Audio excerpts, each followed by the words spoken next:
I picked up this TW200 a couple months ago. It did run and ride well enough. Rode it around like this for a little bit, but as you can see, it's been modified. I'm not exactly sure what somebody was going for with what they did to it here, but I'm going to see if I can't turn it into something a little bit nicer and a little more to my liking. Guessing maybe they were trying to go for sort of a cafe racer sort of build. And I'm going to turn it back into a little more of an off-road oriented bike. I'm going to try and use as much of what's already here and not have to spend a ton. So I'm not going to be rebuying all the plastics and putting it back to stock or anything. It's just not worth it. I picked this thing up for $1,000. Considering the condition and the mileage on it, it's not too bad. It's got a little over 13K on it. I'm going to do, I guess you could call it kind of a scrambler build. I don't even know if that would be the right term, but so we're going to see what we can build with what's here. I'm sure some people would say the best thing is rebuy all the stock plastics and put it all back to its original state, but I'm just not going to spend that kind of money on this, and we're just going to make do with what we have. And if you want to kind of follow along with the build, then stay tuned. I will say, these tail light assemblies suck. Half the LEDs are already dead, and something's rattling around in there. I like whatever this shitty fabrication work was. Getting rid of all this crap.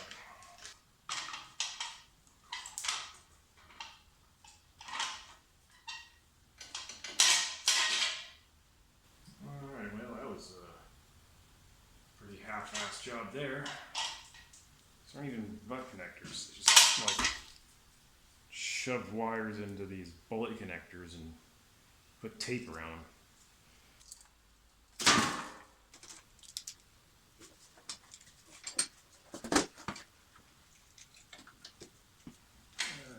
This is a mess. Left all the electronics, fuses, everything just sort of hanging here. I don't know what this little miniature shopping basket is that they have as a battery holder. Let's get rid of all this crap.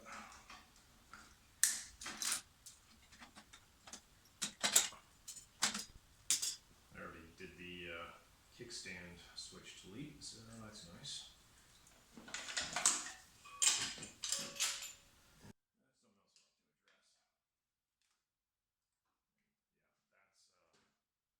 Alright, so since all the plastics and everything are gone, and I don't plan on putting them back on this bike, since I'm going for kind of a scrambler style build. I don't really know what to call this yet. I think I'll just kind of see how it goes as I start putting it together.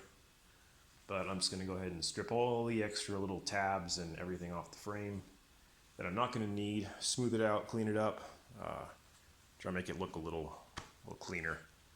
So go ahead and get started on that.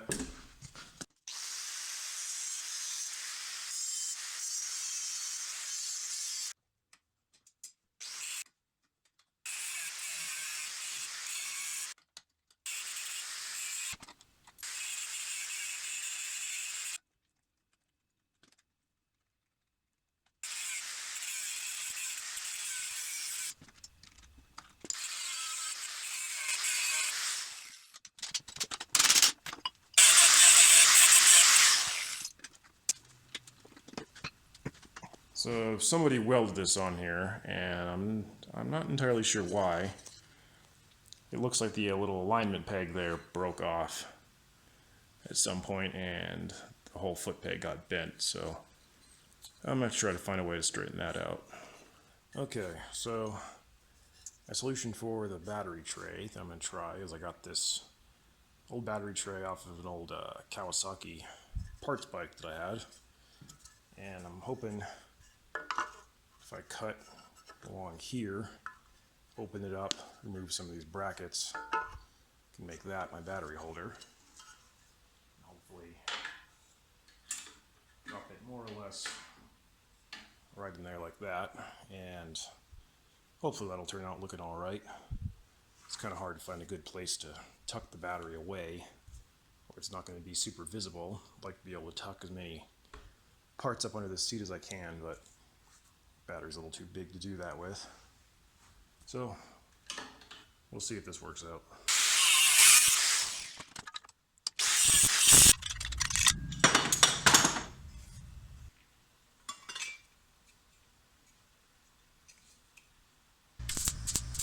So I picked up this rack. It's made for a DRZ 400, but I'm going to see if I can't find a good way to mount it up back here.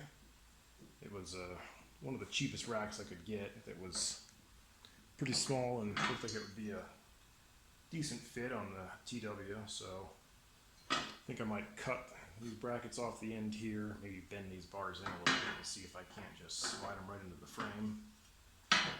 Hopefully that'll end up looking fairly flush and still be pretty sturdy.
Since this had those clip-on handlebars, I had to get some new caps for the normal handlebars I'm putting on here. So got these offset guys.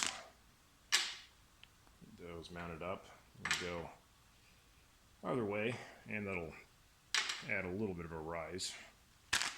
So go ahead and get these mounted up. So I'm gonna start off by setting these to this position so it moves the bar a little farther forward. I'm a taller guy, about 6'2", so I'd like to have a little more room to stretch out.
Now it's time to go ahead and install these mirrors I got. Now these use an 8mm thread, which is smaller than the 10mm size that Yamaha uses, and normally this wouldn't really be a problem. You just get an adapter, or what I'm going to do is go ahead and put a helicoil in there, which will reduce it down from a 10 to an 8. But for some dumbass reason, Yamaha thought it was a good idea to use reverse threads on the side with the brake cylinder. So you either have to buy some adapter to change it over to normal threads, or get mirrors that are, whatever it be, clockwise on one side and counterclockwise on the other. I don't know what the point of this is. Sure, there's some reason for it, but anyways, I think it's stupid. I'm going to drill this out, tap it, and put a helicoil in here.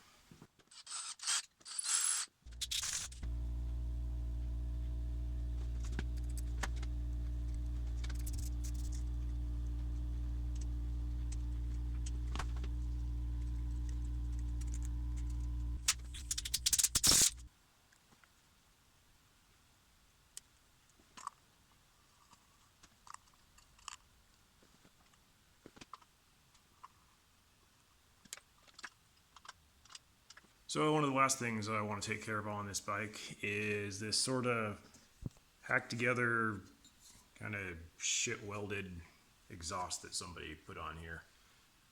I don't really like how low this thing sits, aside from how, half-assed it looks. I'd rather just go back to more of a stock setup that's supposed to run up along the side of the engine here. So go ahead and I ordered new header pipe, so that will run up along there, and then I have some other pieces of exhaust that I can use to continue it up along the side here. And I think I'm going to reuse this muffler. I don't really mind the sound of this muffler. Sounds pretty decent. But I'll remount that back up here, and that's why I did leave this one bracket. That's for the exhaust. It's the original muffler hanger right there. So I'm gonna go ahead and tear this old one off and get you started on figuring out how to put a new exhaust together.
Okay, well, that's what I got for my exhaust.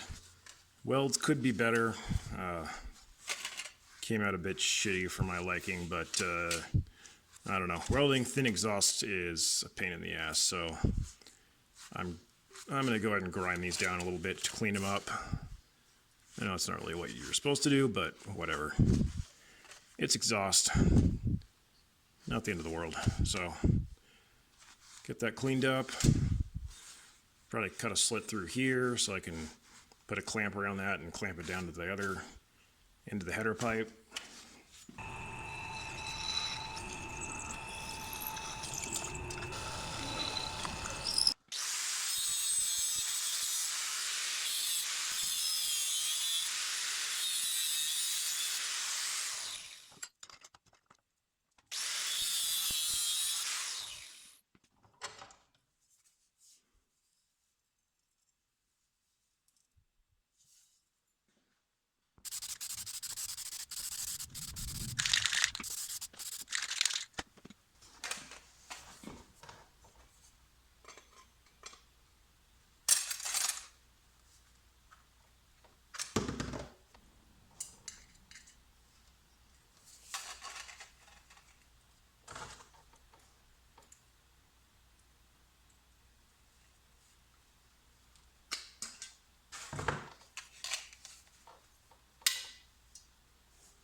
So I ended up trying to run this little air filter here on the bike with this, my little custom modified intake that I had to make.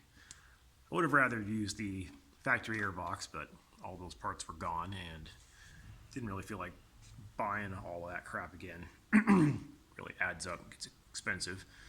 So I bought this little air filter thinking it would work okay. It's this is about a 38 millimeter tube, which fits into the factory little intake boot here. Figured it'd be, 38 millimeters must be an alright size. And this fits over it, but if you look down in here, it really necks down a lot and gets to be maybe an inch of diameter in there, 25 millimeters, maybe even slightly less. And this was causing a big restriction on the air intake, and it took me a while to actually figure out what the hell was going on with the bike. Every time I tried to ride it, and if I gave it anything more than about an 1/8 throttle, it was just sputtering. Sounded like it seemed like it was running out of fuel, or possibly wasn't sparking past that point. It was kind of hard to really figure out what was going on. And pulled the carb off, cleaned it, checked it, kept adjusting it. I was about ready to replace the coil and the plug, and if that didn't work, I was thinking I was going to have to replace the CDI. But in the end, it just turned out to be the air filter was too restrictive and not allowing enough airflow. So ordered this unit here. It's a foam one. Also has a 38 millimeter opening. But if you look down in there, there's no little weird lip on the inside where it necks down and gets smaller. So this is a little bit bulkier, but that'll still fit right in there, no problem. So I'm going to go ahead and give it a try with this air filter on there, and hopefully that one works a lot better than this thing. But yeah, all that to say, I do not recommend getting these little cone filters. This is just a little eBay special. It was maybe like 10 bucks or something. These might work on like a lawnmower engine, something like, a mini bike, but it's not enough for the TW200. So we gotta get this on here, and hopefully I'll be about done with this build. Getting pretty close. One thing I think I might do still is paint the fuel tank. The previous owner, it looks like they completely sanded this thing down to bare metal and then just put clear over the metal, which doesn't look bad, but it's been peeling and chipping up, and now it's kind of started to actually rust. So I think I'll just do a coat of silver paint, kind of like the little fender here, and I think that'll end up looking pretty good. So go ahead and get on that. All right, so this is basically the finished build here. This is jumping about a year and a half later after I actually finished completing this thing. But I've taken on a few rides off-road, currently out here in the desert, and it's been great for this sort of terrain. I could probably throw the knobbier factory tires back on here if I wanted to tackle stuff that's a little bit looser, a little bit more rocky. But for an area like this thing has been a lot of fun. I've really been enjoying this bike. But anyways, yeah, hope you enjoyed it. Maybe this gives you some ideas on what you could do with one of these TW200s. Maybe you think I ruined it and I should have bought all the factory plastics and put it all back to stock again. But anyways, I'm pretty happy with it. It's been fun, and I got this thing for a pretty good deal. So for what I paid, it's been a good bike. But anyways, yeah, that's about it. I'll see you in the next one.